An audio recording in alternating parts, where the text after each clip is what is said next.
में और आज हमारे बीच मौजूद है हमारे मुख्य अतिथि स्पोर्ट फिजियोथेरेपिस्ट डॉक्टर दीपक चौहान। सो वार्म अप और स्ट्रेचिंग कितनी इम्पोर्टेंट है?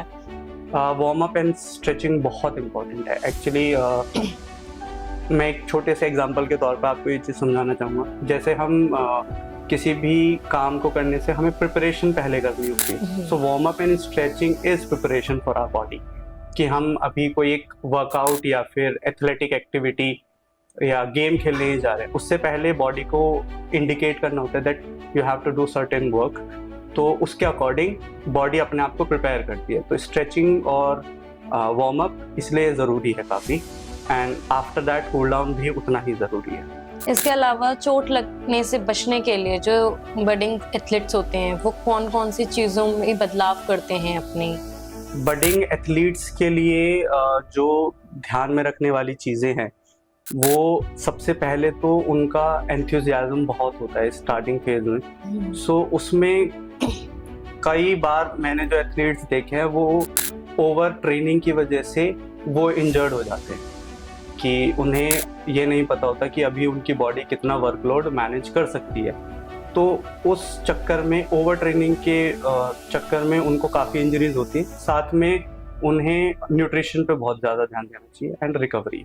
सो स्पोर्ट फिजियोथेरेपी को लेके कौन कौन से मिथ्स हैं जो आप बहुत ज़्यादा सुनते हो या बहुत ज़्यादा देखते हो? सबसे पहला क्वेश्चन आपका ये था कि स्पोर्ट्स फिजियोथेरेपी क्या सिर्फ स्पोर्ट्स प्लेयर के लिए, एथलेटिक के लिए ही होती है क्या? तो एक तो यही है कि सबके लिए ही स्पोर्ट्स फिजियोथेरेपी हो सकती है। नमस्कार दर्शकों, मैं दिया शर्मा, स्वागत है आपका एचपीएन न्यूज में और आज हमारे बीच मौजूद है हमारे मुख्य अतिथि स्पोर्ट फिजियोथेरेपिस्ट डॉक्टर दीपक चौहान सर। सबसे पहले तो मैं आपका धन्यवाद करना चाहूंगी कि आपने अपना समय हमें दिया। मैं चाहूंगी कि आप हमारे दर्शकों को अपने बारे में बताएं। जी, मेरा नाम डॉक्टर दीपक चौहान है। मैं नोएडा से ही बिलोंग करता हूँ। मैंने अपनी मेरी क्वालिफिकेशन है, मैंने मास्टर्स की हुई है स्पोर्ट्स फिजियोथेरेपिस्ट में। साथ में मैं एक स्पोर्ट्स न्यूट्रिशनिस्ट भी हूँ, स्ट्रेंथ एंड कंडीशनिंग स्पेशलिस्ट भी हूँ, और मेरा खुद का क्लिनिक है स्पोर्ट्स फिजियोथेरेपी का ही, द फिजियोफिट नाम से। तो सर कितना टाइम हो गया आपको अपनी इस फील्ड में? मुझे फील्ड में आफ्टर मास्टर्स 3 इयर्स हो गए हैं, तो 3 इयर्स का एक्सपीरियंस है। अच्छा, और क्लिनिक को भी इतना ही टाइम हो गया? क्लिनिक को 2 साल हो गए। सो एज अ फिजियोथेरेपिस्ट आप अभी कौन कौन सी चीजें बहुत ज्यादा देख रहे हो, कौन कौन सी इंजरीज बहुत ज्यादा देखने को मिलती है आपको? मुझे अभी ज़्यादातर फुटबॉल प्लेयर्स से रिलेटेड इंजरीज ज़्यादा देखने को मिलती है। तो उसमें हमारे नी इंजरीज एंड फुट इंजरीज जो कॉमन है वो ज़्यादा मैं ट्रीट करता हूँ। बाकी जो क्लिनिक में पेशेंट आते हैं रेगुलर इंटरवल पे, वो पेशेंट्स देखता हूँ। सर नॉर्मल फिजियोथेरेपी और स्पोर्ट फिजियोथेरेपी में कुछ फर्क है या दोनों सेम है? बस एक फेज का फर्क है। नॉर्मल फिजियोथेरेपी में एक्टिविटी ऑफ डेली लिविंग, जो हमें आमतौर पे जीवन में जितनी एक्टिविटी की रिक्वायरमेंट होती है वो फिजियोथेरेपी होती है। But sports physiotherapy, sports athletes के लिए आपको थोड़ा सा ज़्यादा चाहिए होता है। उनके कई फिटनेस पैरामीटर्स होते हैं जो नॉर्मल से थोड़ा सा आपको ज़्यादा चाहिए होता है। तो वो रिटर्न टू स्पोर्ट्स एक फेज आता है, वो फेज हमारी स्पोर्ट्स फिजियोथेरेपी की एक स्पेशलिटी होती है। तो उससे रिगार्डिंग मेन स्पोर्ट्स फिजियोथेरेपी होती है। तो सर जो स्पोर्ट फिजियोथेरेपी होती है ये आम लोगों के लिए भी होती है या सिर्फ स्पोर्ट्स वाले पर्सन्स के लिए होती है? स्पोर्ट्स फिजियोथेरेपी की अगर आप बात करें कि स्पोर्ट्स फिजियोथेरेपी ये स्पेसिफिकली एथलीट्स के लिए ही होती है। बट अगर किसी नॉन एथलेटिक जो पेशेंट है, अगर उनको उस लेवल तक आपको पहुंचना है कि भाई मैं अब खेलना चाहता हूँ या फिर मुझे उस तरीके की फिटनेस चाहिए, तो आप स्पोर्ट्स फिजियोथेरेपी का आप फायदा उठा सकते हैं या स्पोर्ट्स फिजियोथेरेपी आप करवा सकते हैं अपनी। सर एसीएल क्या है? एसीएल लिगामेंट है नी जॉइंट का, और एंकल जॉइंट में भी एक एसीएल लिगामेंट होता है। इसको कैसे ट्रीट किया जाता है अगर किसी को इंजरी हो जाती है सडन? इंजरी इसमें भी देखिए ग्रेड्स होते हैं। ग्रेड 1 2 तो कंजर्वेटिव, यानी हमारे द्वारा ही ठीक हो सकता है। हम ठीक करते हैं, फिजियोथेरेपी के थ्रू ठीक हो सकता है। इंजेक्शंस आते हैं उनके थ्रू, पीआरपी इंजेक्शंस होते हैं उनके थ्रू ट्रीट होता है। और आप मेडिकेशन ले सकते हैं तो उससे ट्रीट हो सकता है। साथ में ग्रेड 3 होता है, तो उसके लिए पहले वो ऑपरेट होता है। ऑपरेट होने के बाद हमारी फिजियोथेरेपी होती है उनकी। तो वो उनकी भी फेजेस हैं, जैसे मैंने आपको थोड़ी देर पहले बताया। तो उन्हीं फेजेस के अकॉर्डिंग उनका ट्रीटमेंट होता है। सर जैसे कुछ गेम्स हैं, जैसे क्रिकेट है, बैडमिंटन है, फुटबॉल है, तो जी। जो इसमें जो चोट लगती है तो इसको कैसे आप ठीक करते हो, किस तरीके से, और कौन कौन सी चोटें लगती हैं? जो कॉमन चोट लगती हैं क्रिक फुटबॉल की मैं अगर बात करूं तो अभी मैंने आपको थोड़ी देर पहले बताया कि उसमें knee injury hmm. And foot injury सबसे ज़्यादा कॉमन होती है, एंड ग्रोइंग इंजरी। ये 3 एरिया जो होते हैं वो ज़्यादा कॉमन होते हैं। इनकी इंजरीज कॉमन है इनमें, और इनका ट्रीटमेंट एज पर उनकी सिवियरिटी, मतलब किस तीव्रता से या फिर किस सिवियरिटी से उनको इंजरी हुई है उसके अकॉर्डिंग होता है। क्रिकेट की बात की जाए तो उसमें सबसे ज़्यादा जो कॉमन है वो हैमस्ट्रिंग स्ट्रेन है, वो कॉमन होता है। बैक इंजरी होती है वो है। तो condition to condition treatment differ होता है, तो उसके अकॉर्डिंग होता है। और आपने एक बैडमिंटन पूछा था, बैडमिंटन में फुट इंजरीज ज़्यादा कॉमन है एंड शोल्डर। जैसे काफी बार ऐसा बोला जाता है कि जब खेलोगे तब मतलब चोट लगेगी तभी आगे बढ़ पाओगे, कुछ चोटों को अवॉइड करना पड़ता है, ये एक मिथ है या रियलिटी है? अवॉइड नहीं करना होता है, ट्रीटमेंट अच्छा लेना होता है उसके लिए। कि अगर आपको इंजरी हुई है, आप इंजरी अवॉइड मत कीजिए, आप प्रॉपर रेस्ट कीजिए। अगर रेस्ट करने के बाद भी आपको इंजरी सबसाइड नहीं हो रही है, इंजरी ट्रीट नहीं हो रही है, देन आप एक अच्छे फिजियोथेरेपिस्ट के पास जाइए, अपनी इंजरी को इवेलुएट कराइए और फिर उसका ट्रीटमेंट कराइए। क्योंकि इंजरी अगर आप नज़रअंदाज कर देंगे तो इन फ्यूचर आपको और इंजरीज होने के चांसेस हो जाते हैं। सब फिजियोथेरेपी में ऐसा मतलब क्या किया जाता है कि जो प्लेयर्स हैं वो तुरंत मैदान में आ जाएं? जैसे कितनी बार ऐसा होता है कि कोई प्लेयर है जी। और वो खेलते खेलते वो किसी उस पे लग जाती है, कोई इंजरी हो जाती है, तो उसे तुरंत कैसे रिकवर किया जाता है?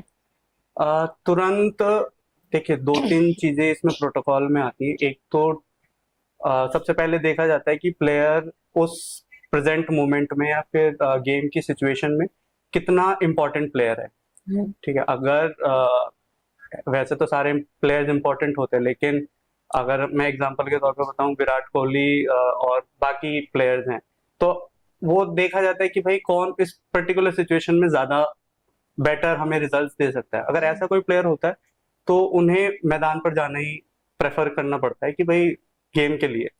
तो उसमें टेपिंग एक मेथड है, आइस और एक जेल होते हैं या स्प्रे होते हैं, उनको आप लगा सकते हैं, पेन किलर्स और एनसेड्स दे सकते हैं। तो इनसे वो रिकवरी बाद में, ताकि हम रिकवर कर सकें एंड एट प्रेजेंट वो गेम खेल सकें, तो वो टेपिंग, मेडिकेशन और स्प्रेस। ऐसी कोई स्टोरी जो आपको बहुत याद हो इससे रिलेटेड कुछ?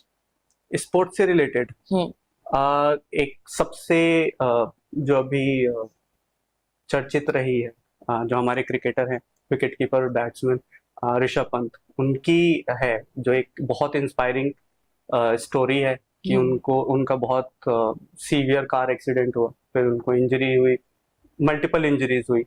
सो ये मल्टीपल जो टीम एफर्ट है डॉक्टर्स का, फिजियोथेरेपिस्ट का, ट्रेनर्स का, तो वो जितनी कितनी जल्दी मैदान पर आए, उसके बाद फिटनेस उतनी ही है बल्कि बढ़ी है। आप अगर उनके उस आफ्टर इंजरी के जो परफॉर्मेंस देखेंगे तो काफी बेटर हुए, मतलब बेटर ही है, अच्छा है उनका रिकॉर्ड। तो ये एक स्टोरी है जो मेरे को पर्सनली इंस्पायरिंग लगती है। सर जैसे कितनी बार ऐसा होता है कि काफी सारे लोग हैं जो वार्म अप और स्ट्रेचिंग को अवॉइड कर देते हैं या स्किप कर देते हैं, तो वार्म अप और स्ट्रेचिंग कितनी इंपॉर्टेंट है? वार्म अप एंड स्ट्रेचिंग बहुत इंपॉर्टेंट है एक्चुअली। मैं एक छोटे से एग्जांपल के तौर पर आपको ये चीज़ समझाना चाहूँगा। जैसे हम किसी भी काम को करने से हमें प्रिपरेशन पहले करनी होती है। So warm up and stretching is preparation for our body. कि हम अभी कोई एक वर्कआउट या फिर एथलेटिक एक्टिविटी या गेम खेलने ही जा रहे हैं, उससे पहले बॉडी को इंडिकेट करना होता है that you have to do certain work. तो उसके अकॉर्डिंग बॉडी अपने आप को प्रिपेयर करती है। तो स्ट्रेचिंग और वार्म अप इसलिए ज़रूरी है काफ़ी, and after that cool down भी उतना ही ज़रूरी है। इसके अलावा चोट लगने से बचने के लिए जो बडिंग एथलीट्स होते हैं वो कौन कौन सी चीजों में बदलाव करते हैं अपनी? बडिंग एथलीट्स के लिए जो ध्यान में रखने वाली चीज़ें हैं, वो सबसे पहले तो उनका एंथुजियाज्म बहुत होता है स्टार्टिंग फेज में। सो उसमें कई बार मैंने जो एथलीट्स देखे हैं वो ओवर ट्रेनिंग की वजह से वो इंजर्ड हो जाते हैं कि उन्हें ये नहीं पता होता कि अभी उनकी बॉडी कितना वर्कलोड मैनेज कर सकती है। तो उस चक्कर में, ओवर ट्रेनिंग के चक्कर में उनको काफ़ी इंजरीज होती है। साथ में उन्हें न्यूट्रिशन पे बहुत ज़्यादा ध्यान देना चाहिए एंड रिकवरी। इसके अलावा सर स्पोर्ट फिजियोथेरेपी को लेके कौन कौन से मिथ्स हैं जो आप बहुत ज्यादा सुनते हो या बहुत ज्यादा देखते हो? सबसे पहला क्वेश्चन आपका था कि स्पोर्ट्स फिजियोथेरेपी क्या सिर्फ स्पोर्ट्स प्लेयर के लिए, एथलेटिक के लिए ही होती है क्या? तो एक तो यही है कि सबके लिए ही स्पोर्ट्स फिजियोथेरेपी हो सकती है। बस आपका वो होना चाहिए, रिक्वायरमेंट होनी चाहिए कि आपको उस लेवल पे अपनी परफॉर्मेंस या फिटनेस को लेकर जाना है या नहीं लेकर जाना है। तो पहला मिथ तो यही है, बस यही है, मेन मिथ तो यही है कि मतलब कितने लोगों को ऐसा लगता होगा ना कि अगर फिजियोथेरेपी के आगे स्पोर्ट्स लगा तो ये सिर्फ स्पोर्ट्स पर्सन के लिए है। तो ऐसा नहीं होता, ये सभी के लिए। स्पोर्ट्स फिजियोथेरेपी आप सब करा सकते हैं। बस वही है कि स्पोर्ट्स फिजियोथेरेपिस्ट आपको काफी सारी एक्सरसाइजेज वगैरह या फिर ड्रिल्स कराई जाती है स्पोर्ट्स फिजियोथेरेपी में। तो वो हर एक नॉर्मल इंडिविजुअल या फिर नॉन एथलेटिक इंडिविजुअल वो करते नहीं है, उनकी वो हिस्ट्री में नहीं होता कि उन्होंने वो की है। तो वो थोड़ा सा उनके लिए चैलेंजिंग हो जाता है, और स्पोर्ट्स पर्सन के लिए वो थोड़ा कम चैलेंजिंग होता है। एज अ फिजियोथेरेपिस्ट आप सिर्फ फिजिकल हीलिंग देते हो या आप अपने पेशेंट का मेंटली भी चीजों को रिकवर करते हो? पर्सनली मैं अपनी बताऊं, मैं साइकोलॉजी पे ज्यादा बिलीव करता हूँ साथ में।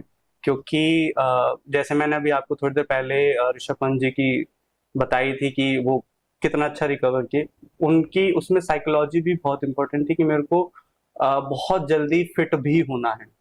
तो कई एथलीट्स ऐसे होते हैं कि या प्लेयर ऐसे होते हैं कि इंजरी को बहुत ज्यादा कंसर्न में लेके जाते हैं, एंड उससे इंजरी जो रिकवरी है वो स्लो डाउन ही होती है। अगर आप मोटिवेटेड हैं कि मुझे जल्दी ठीक होना है, तो वो काफी हद तक आपको अर्ली रिकवरी के लिए बूस्ट करती है, फिर एबल करती है। तो मेरा मानना है जो साइकोलॉजी है उस पर भी बहुत ज्यादा ध्यान देना चाहिए। सर जैसे कितनी बार ऐसा होता है कि आपके पास कोई पेशेंट आता होगा जिन्हें बहुत ज्यादा क्रोनिक डिजीज है या बहुत ज्यादा पेन रहता है, सीवियर पेन रहता है जी। ऐसे भी काफी, तो क्या इन्हें भी स्पोर्ट्स फिजियोथेरेपी करानी चाहिए या ये करा सकते हैं? आप नॉर्मल फिजियोथेरेपी से भी इसमें ठीक हो सकते हैं और स्पोर्ट्स फिजियोथेरेपी से भी ठीक हो सकते हैं। जैसे तो कितनी बार लोगों को लगता है क्रॉनिक में आपको जो है ट्रीटमेंट अलग तरीके से होता है। क्रॉनिक जो इंजरीज होती हैं यूजुअली उनमें स्टेबिलिटी का ज्यादा इशू होता है, क्योंकि बार बार चोट लगने की वजह से जो भी आसपास के स्ट्रक्चर्स होते हैं उनमें स्टेबिलिटी की इश्यूज ज्यादा आती हैं। तो उसमें पहले जो आपके फेजेस में है, वो फिजियोथेरेपिस्ट कोई भी होगा वो आपकी स्टेबिलिटी को रिस्टोर पहले करेगा। तो स्टेबिलिटी आ जाएगी, उसके बाद आप रिटर्न टू स्पोर्ट्स तक अगर जाना चाहते हैं तो आप स्पोर्ट्स फिजियोथेरेपिस्ट को रेफर कर सकते हैं। एज अ फिजियोथेरेपिस्ट जो 5 पॉइंट्स आप अपने डेली पेशेंट्स को बताते हो या उन्हें बोलते हो कि ये करना है ये नहीं करना है? सबसे पहले तो ये कि बिल्कुल बेड पे नहीं बैठ जाना है कि मेरे को इंजरी हो गई है तो मैं बिल्कुल ही बेड पे बैठ जाता हूँ या बैठ जाती हूँ। ऐसा नहीं होता, आप नॉर्मल ही जितना बॉडी आपको अलाउ कर रही है आप उसको मूव करते रहिए, क्योंकि इंजरी में काफी हद तक स्पैज्मोडिक कंडीशन बढ़ जाती है, फिर अकड़न, जिसे हम कहें कि अकड़न आती है। तो अगर हम नॉर्मल पेन फ्री रेंज में, कि जहाँ पे आपको बहुत ज्यादा पेन नहीं हो रहा हो, उतने में अगर आप मूवमेंट अपनी बनाए रखें तो आपको इश्यूज थोड़े से कम होंगे। साथ में स्टार्टिंग है अगर इंजरी की, मतलब अगर फर्स्ट 3 डेज है, 72 आवर्स हैं, तो उसमें आप आइसिंग कर सकते हैं। राइस प्रोटोकॉल होता है, rest, icing, compression and elevation. तो अगर ऐसी इंजरी है तो आप ये कर सकते हैं। साथ में न्यूट्रिशन पे बहुत अच्छा ध्यान देना होता है, न्यूट्रिशन से फास्ट रिकवरी होती है। तो ये कुछ की पॉइंट्स हैं। Movement is important. आप रेस्ट का मतलब ये नहीं होता कि आप बिल्कुल इमोबिलाइज कर लें, रेस्ट इज डिफरेंट, इमोबिलाइज कर देना इज डिफरेंट। इसी के साथ मैं आपको धन्यवाद करना चाहूंगी कि आपने अपना समय हमें दिया और हमारे दर्शकों को इतना वेट किया। Thank you thank you ma'am. Videos देखने के लिए सब्सक्राइब करें HBN न्यूज़, बेल आइकन दबाकर लेटेस्ट नोटिफिकेशन पाएं।